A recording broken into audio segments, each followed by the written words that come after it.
Olá, pessoal. Eu sou a professora Carolina Filipac, trabalho no curso de Letras da UFRB e no UPT na área de Literatura. E hoje a minha proposta é comentar com vocês uma das questões do Enem. E é uma questão que, para mim, foi muito interessante. Não foi uma surpresa, porque quem participou, do aulão lá em Elísio Medrado, por exemplo, viu que foi uma das autoras que eu mencionei, que nós deveríamos estar atentos ao trabalho dela, que é a escritora Eliane Brum. Por que essa questão é tão importante para mim? Minha primeira formação antes de letras é em jornalismo, e eu vou falar um pouquinho para vocês então sobre essa autora e sobre esse texto que tem uma técnica, um estilo de escrita que nós denominamos de jornalismo literário, que é essa fusão entre a literatura e o jornalismo. Então vamos à questão. A questão é a de número 41 da prova amarela. Então, o texto da jornalista Eliane Brum, ele foi retirado do El País, que é um jornal bastante importante internacionalmente, e, como nós podemos ver aqui, a fonte é de um jornal. Porém, na leitura do texto, nós vamos perceber que há técnicas da literatura sendo utilizadas na escrita deste texto. Então, vamos à leitura. Então, ela começa dizendo: no princípio era o Verbo. A frase que abre o primeiro capítulo do Evangelho de João e remete à criação do mundo, assim como também faz o Gênesis, é a mais famosa da Bíblia.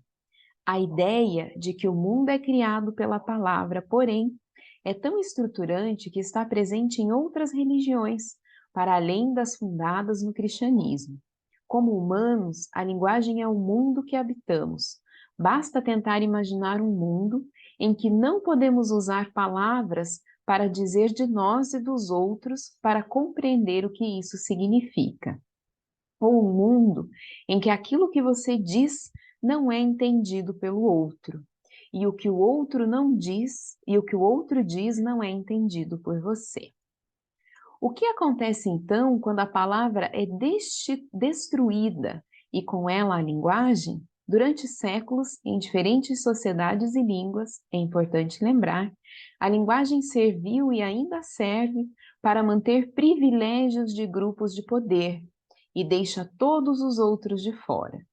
Quem entende linguagem de advogados, juízes e promotores, linguagem de médicos, linguagem de burocratas, linguagem de cientistas, a maior parte da população foi submetida à violência de propositalmente ser impedida de compreender a linguagem daqueles que determinam seus destinos.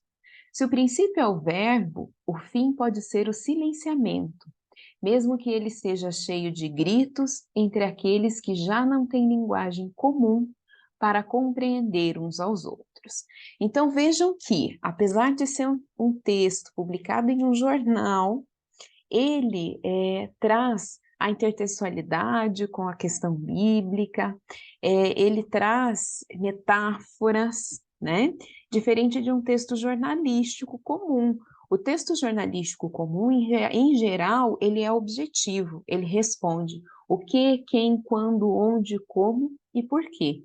Enquanto o texto literário, ele trabalha com a linguagem de uma maneira diferente, com metáforas, com várias significações, que é o que a gente vê acontecendo aqui no texto de Eliane Brum. Então, vamos à questão.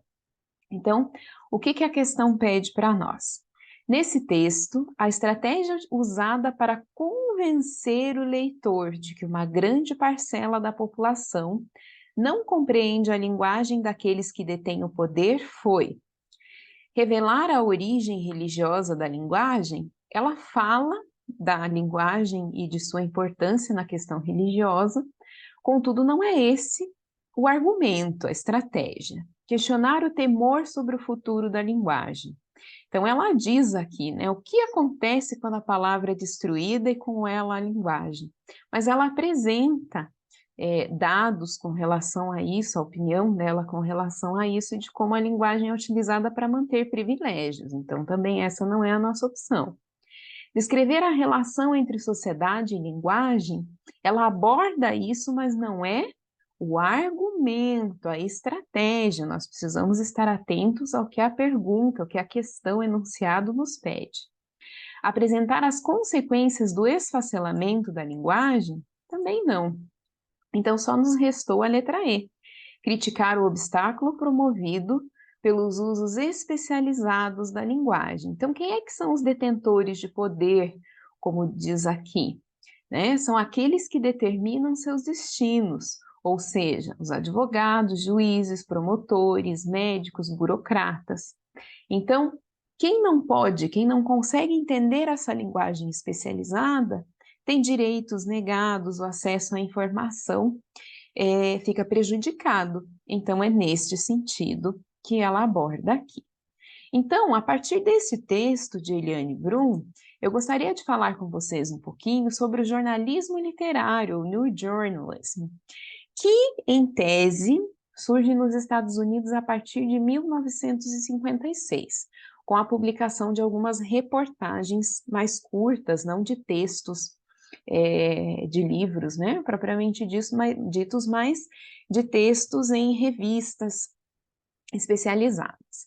E um dos autores mais importantes, mais relevantes dessa época é o Truman Capote. Eu coloquei aqui 59 a 66. Por quê? Porque nós temos essa obra In Cold Blood, que se chama em português A Sangue Frio, que foi publicada em 66, mas ela começa a ser escrita em 1959.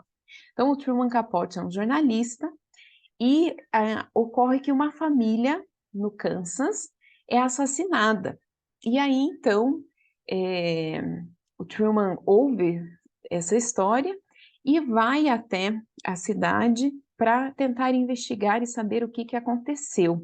E aí, então, ele passa a ter acesso aos assassinos Richard Perry, e ele entrevista esses assassinos, acaba tendo uma proximidade, e a partir disso, ele escreve A Sangue Frio, e que tem uma verossimilhança muito grande, mas que não é um texto totalmente jornalístico e nem literário. Por quê? Porque ele é híbrido, né? Ele fica nessa fronteira entre o texto literário e o texto jornalístico.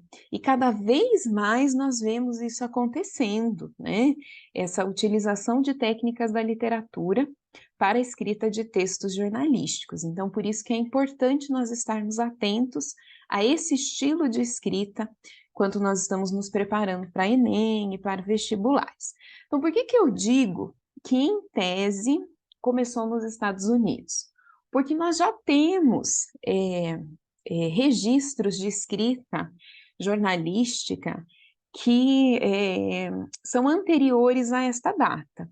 Mas, como eu sempre falo aos alunos, que nós, em literatura, estabelecemos algumas datas, porém, elas são flexíveis no sentido de que, às vezes, você tem uma obra que consagra aquele gênero, que, nesse caso aqui, é A Sangue Frio, do Truman Capote.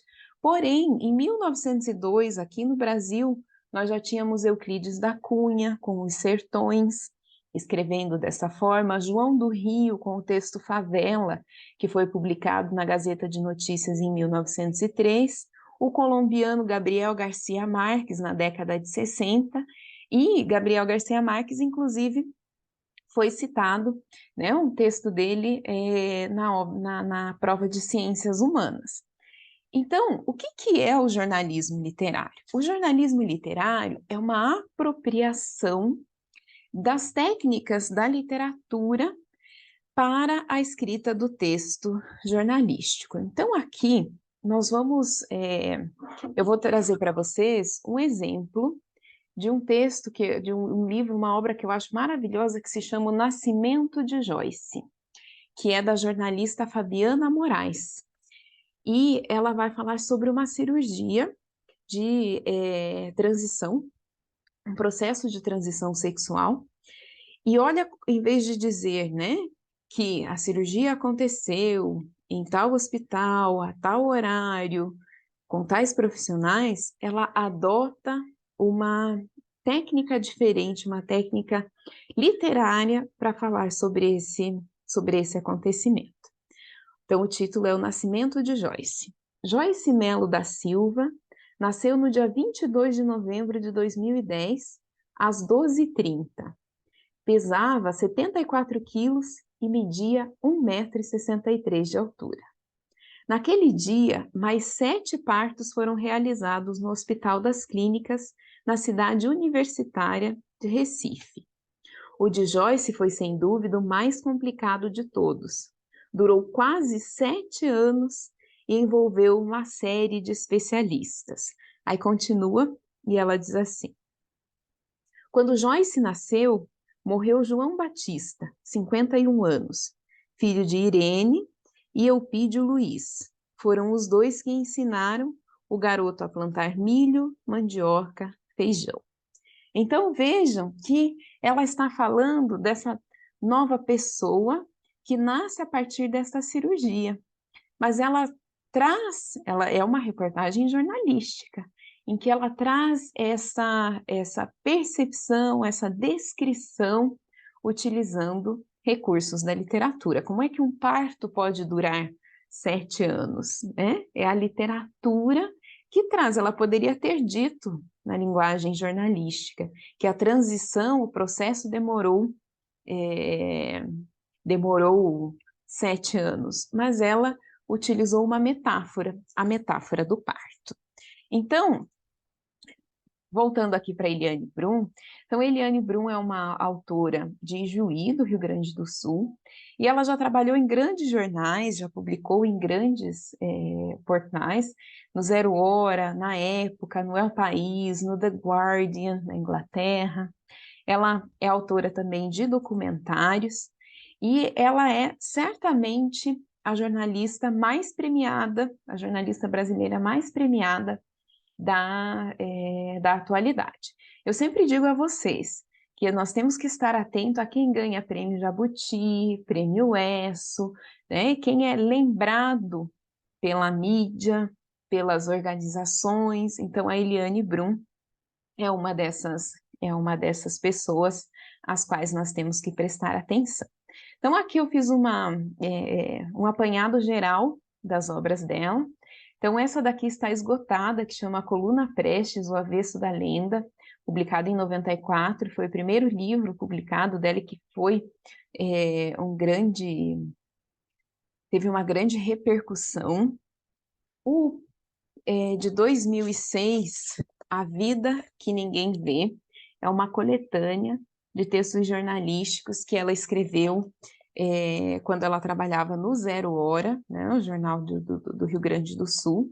E aqui nós conseguimos ver, quem se interessar em fazer a leitura, em conhecer mais essa autora, esta obra é uma ótima porta de entrada, em que ela fala da vida que ninguém vê, da vida de pessoas comuns.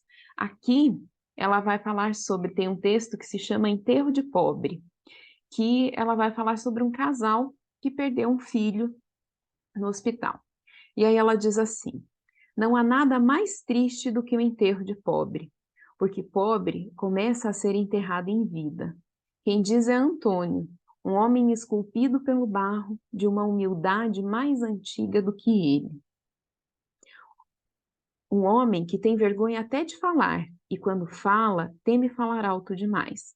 E quando levanta os olhos, tem medo de ofender o rosto do patrão, apenas pela ousadia de erguê-los. Quem diz é Antônio Antunes. Ele acabara de sepultar o caixão do filho cujo rosto desconhece, o bebê de 960 gramas que morreu ainda no ventre da mãe. Aí ela continua a escrita. Quando a terra cobriu a cova rasa do filho, o pai soube que seu coração permaneceria insepulto, porque Antônio Antunes descobriu naquele momento que uma cova rasa e um caixão doado, semeado em um cemitério de lomba, seria o destino dele, dos filhos que sobreviveram e dos netos que ainda estão por vir, como foi a sina dos seus pais e dos seus avós antes dele. Continuando, eu estou pulando um trecho. Não há nada mais triste do que o enterro de pobre, porque não há nada pior do que morrer de favor. Não há nada mais brutal do que não ter de seu nem o espaço da morte. Depois de uma vida sem lugar, não ter lugar para morrer. Depois de uma vida sem posse, não possuir nem os 7 palmos de chão da morte. A tragédia suprema do pobre é que nem com a morte escapa da vida.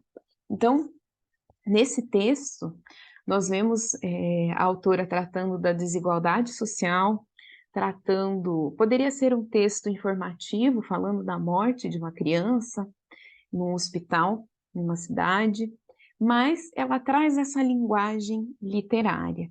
Então, é isso que nós precisamos prestar atenção em quem escreve, né? O jornalista que escreve a partir desse olhar do jornalismo literário. Uma outra obra dela, que se chama O Olho da Rua, que também são textos jornalísticos, sempre jornalismo literário, em que ela compartilha esses textos e compartilha comentários sobre o texto. Então, essa obra, para quem está estudando, é bem interessante, por quê? Porque ela vai comentar aquilo que ela escreveu, por quê, como que isso se deu, esse processo. E conhecer esse processo também é bastante interessante. Aqui eu vou compartilhar, vou fazer a leitura para vocês de um trecho pequeno de uma reportagem que se chama A Floresta das Parteiras, em que ela fala das parteiras no na Amazônia.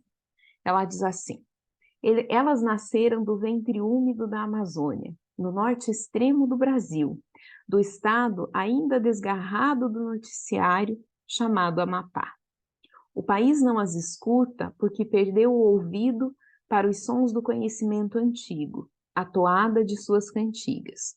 Muitas desconhecem as letras do alfabeto, mas leem a mata, a água e o céu. Emergiram dos confins de outras mulheres com o dom de pegar menino. Sabedoria que não se aprende, não se ensina, nem mesmo se explica, acontece apenas. Esculpidas por sangue de mulher e água de criança, as suas mãos aparam um pedaço do Brasil.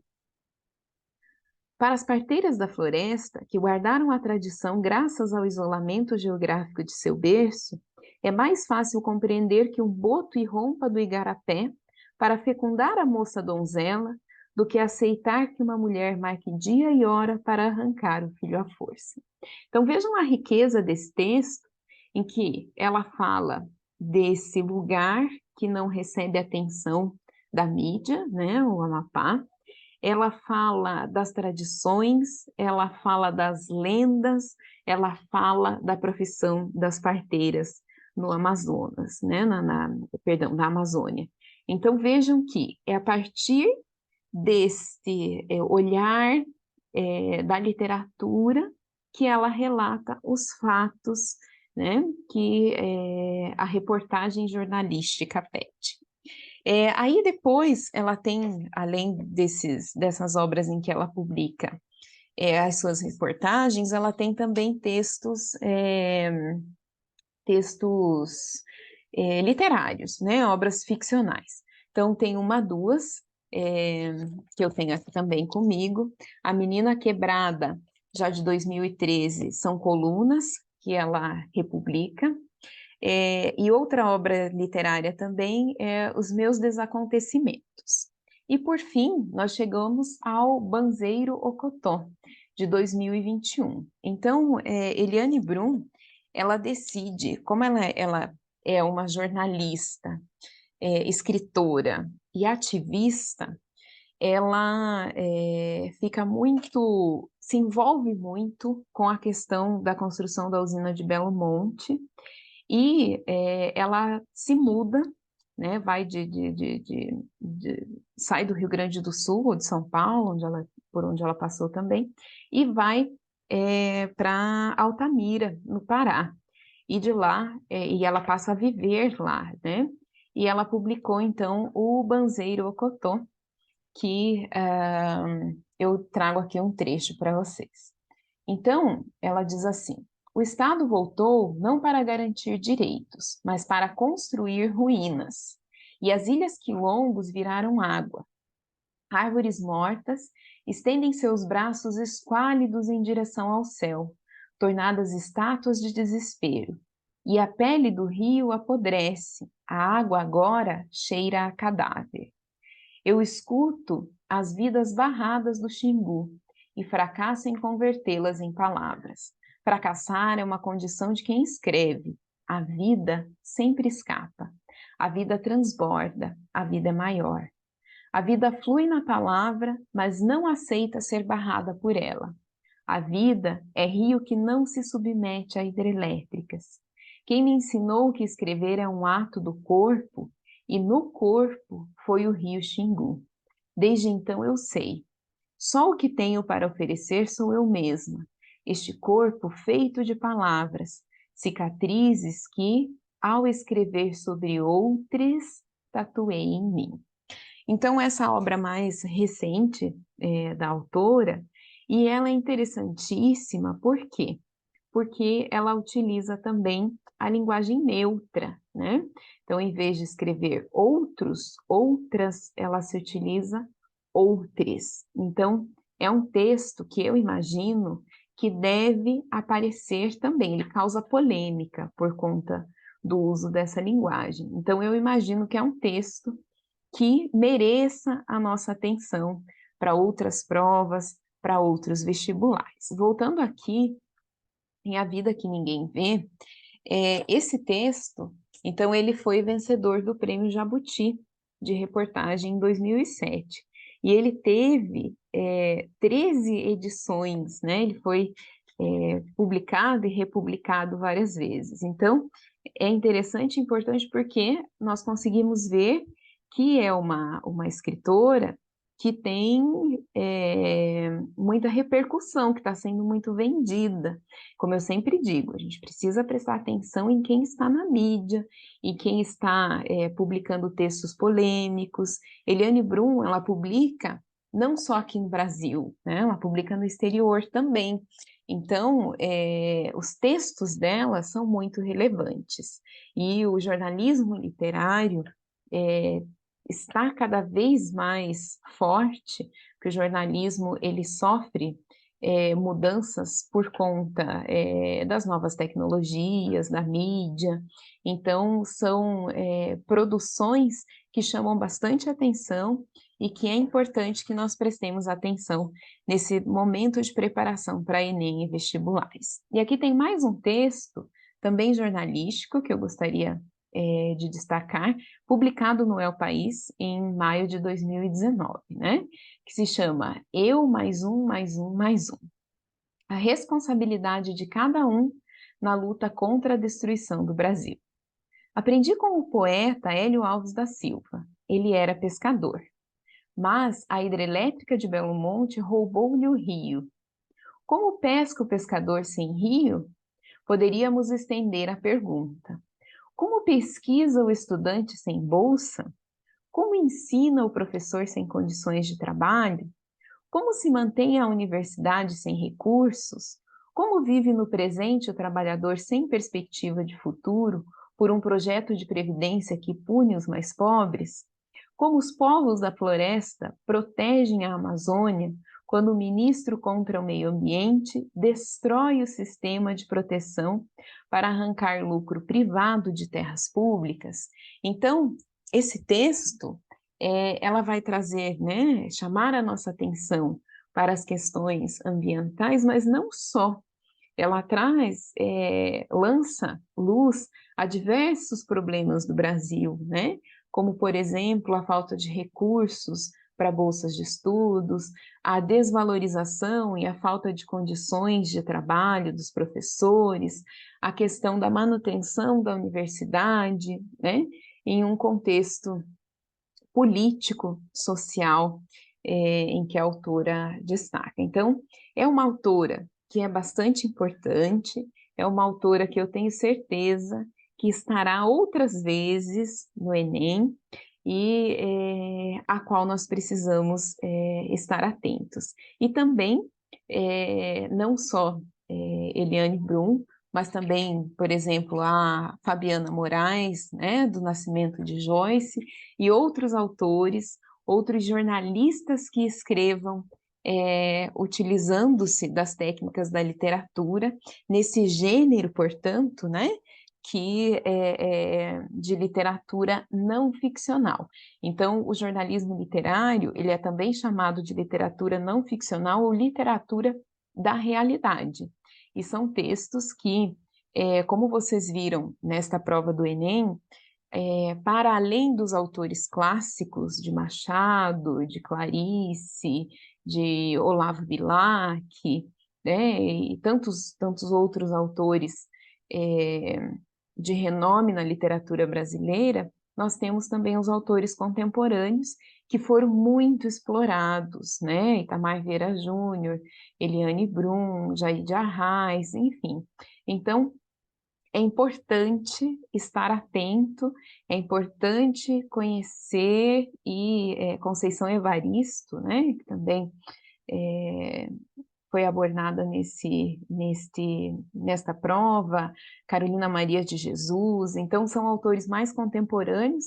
À medida que a gente vai chegando mais perto, né, da nossa contemporaneidade, o volume de autores se amplifica, se amplia, né? A gente tem mais autores, mais textos, mais material produzido. Então, é importante que vocês estejam de olho em quem é que está publicando, em quem é que está causando polêmica, em quem é que está sendo premiado, porque com certeza esses autores estarão mais vezes. Eu tenho certeza que Eliane Brum, por exemplo, é uma daquelas autoras que estará sempre, será lembrada bastante vezes. Eu gostaria de terminar com com o finalzinho dessa obra aqui, Da Vida que Ninguém Vê, em que ela fala sobre o ser jornalista e sobre os heróis, né? De quem é notícia hoje em dia. E aí ela diz assim: eu não gosto de heróis, de mitos, só os da antiguidade. Não gosto porque não acredito, porque acho pobre, porque acho chato. De perto, ninguém é normal. De perto, ninguém é herói. Essa mania de mitificar gente, alçar fulano ou Beltrano ao Olimpo, porque supostamente fez algo sobre-humano, empata a vida. Faz com que os supostamente pobres mortais se sintam exatamente isso, pobres mortais, ou losers, na expressão do que a cultura americana tem de pior. Um ser humano, qualquer um, é infinitamente mais complexo e fascinante do que o mais celebrado herói. E aí, então, ela diz, né, que vai ao limite do heroísmo, e que o heroísmo está no dia a dia, nas pessoas comuns. Então, eu espero que essa aula tenha ajudado um pouquinho a vocês a pensarem, não apenas nesta questão da prova do Enem de 2023, mas pensar em outras possibilidades, em outras, pensar nessa construção do jornalismo, nessa outra faceta esta ligação entre o jornalismo e a literatura. Bons estudos a vocês e obrigada.